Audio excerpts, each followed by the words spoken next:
WrestleMania 23, Mr. Kennedy became Mr. Money in the Bank when he won the Money in the Bank ladder match.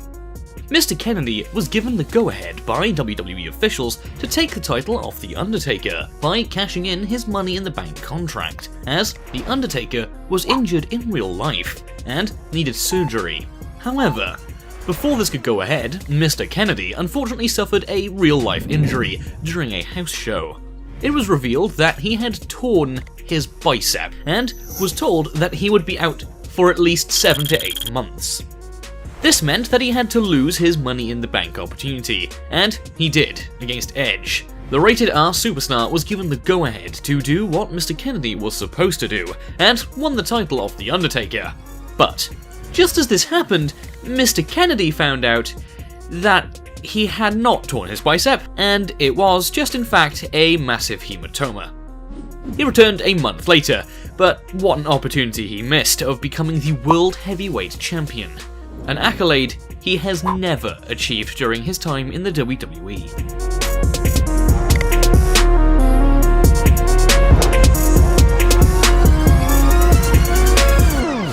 John Cena isn't a guy who normally loses.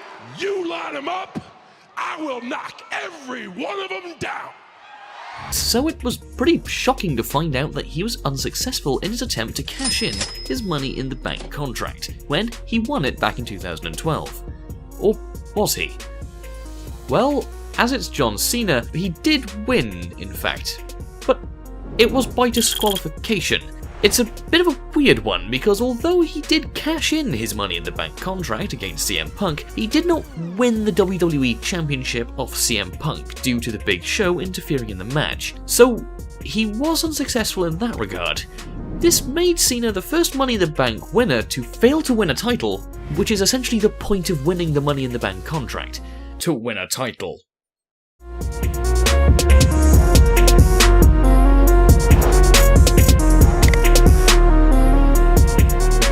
Now, I know you all may be thinking, didn't Daniel Bryan cash in his Money in the Bank contract at WWE TLC 2011 by pinning the Big Show?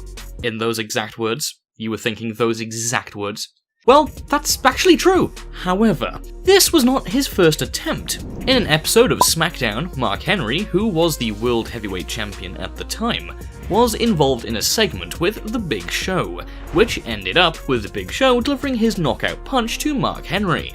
With Henry completely knocked out in the middle of the ring, Daniel Bryan seized this opportunity to cash in his Money in the Bank contract. After struggling to roll the big man over,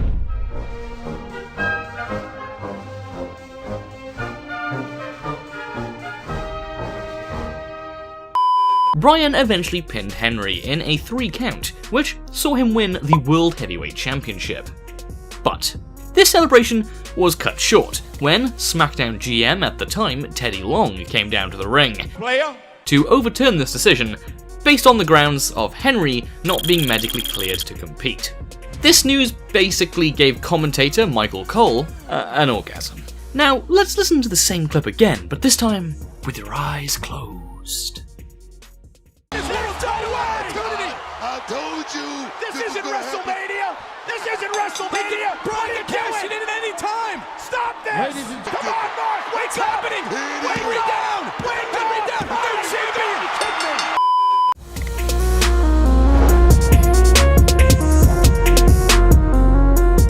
Damien Sandow was always a fan favourite due to his overwhelming charisma. Whether it was the intellectual saviour of the masses, Damien Mizdow, Macho Mandow, Brett Sandhart, or Vincent Kennedy McMandow! he was always highly entertaining to watch, even if it was a little cheesy. Damien Sandow won his Money in the Bank contract by turning on his partner Cody Rhodes, thus ending Team Rhodes Scholars. This enraged Cody Rhodes, who proceeded to damage Sandow's briefcase by throwing it into the Gulf of Mexico. Plus, we got to witness 10 out of 10 acting from Sandow.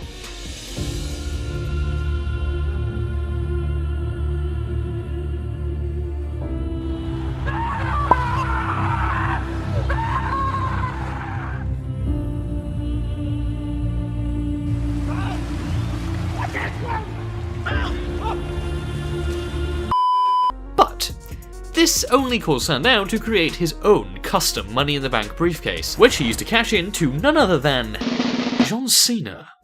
John Cena took a hell of a beating before the match, and still managed to defeat Damien Sandow, and therefore relinquishing Sandow's Money in the Bank briefcase. This match was quite possibly one of John Cena's most disgusting burials in professional wrestling history.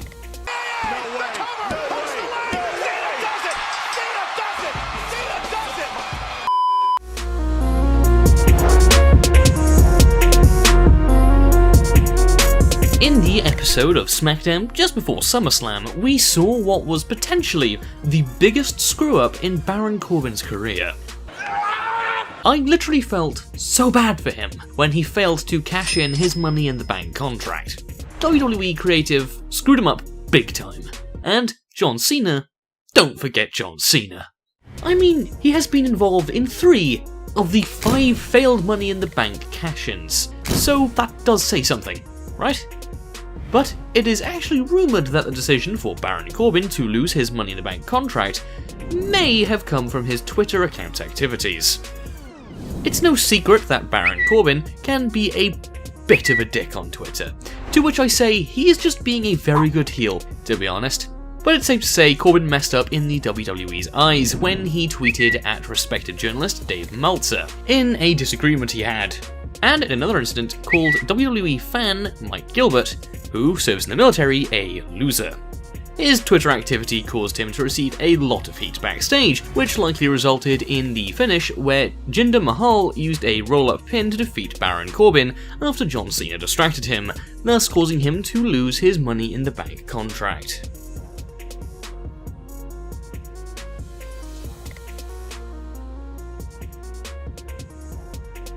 Thank you so much for watching. If you enjoyed, please show your support by leaving a like and sharing this video, as it really does help us a lot. Don't forget to comment below too, and we will pin up the best comment. And if you haven't already, please subscribe and turn on notifications so you never miss a video from us. Lastly, for daily wrestling facts and more, follow all of our social media accounts, which are on screen and in the description. Thanks, and until the next video.